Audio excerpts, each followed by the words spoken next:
Bonjour et bienvenue dans Apprendre à parler coaster. Aujourd'hui nous allons nous pencher et non mon double, tu ne refais pas cette blague où tu te penches par la fenêtre. D'ailleurs je suis censé t'avoir tué dans ma vidéo du 31 octobre à Walligator.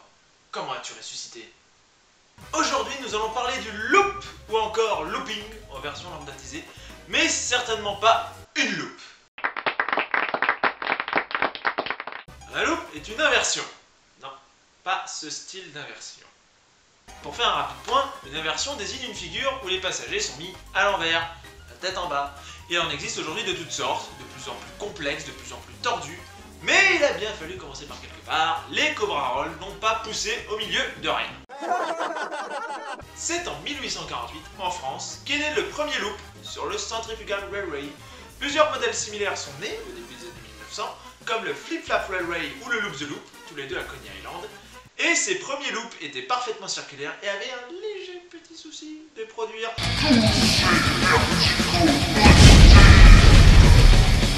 ça fait beaucoup de G, beaucoup de fois son poids. Quand on sait que les coasters actuels ont une force maximale de 4 ou 5 G et que le record actuel est de 6,3 G sur le The Tower of Terror à Gold Reef City en Afrique du Sud, et quand on sait que 14 G ça peut provoquer le décès, il est évident que 12G, c'était beaucoup trop. Les premiers loops étant très inconfortables et très violents, ils étaient donc très impopulaires, et le concept fut rapidement laissé à la vente.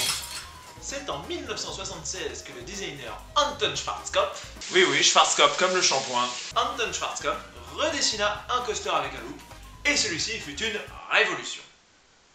Non mais sans blague, le coaster s'appelle comme ça. A la différence des premiers loops, qui étaient parfaitement circulaires, celui-ci avait une forme de clotoïde, c'est-à-dire au sommet resserré par rapport aux entrées-sorties. Et ça passait beaucoup mieux au niveau des forces G subies. Et ce premier loop moderne a par la suite inspiré de nombreux designers à créer des inversions de plus en plus grandes, de plus en plus complexes, de plus en plus élaborées, comme les Cobra Roll, les Dive Loop, les Immelman, les Rollover, etc. Mais si le loop est la première inversion historique, ce n'est pas la première inversion rideable. Nous verrons ça dans le prochain épisode. Et c'est la fin de cette vidéo de Apprendre à parler coaster. Que vous soyez fan d'inversion ou non, vous pouvez la partager. N'oubliez pas également de me suivre sur Facebook et de vous abonner à la chaîne pour ne rater aucune nouvelle vidéo. Je vous dis à plus!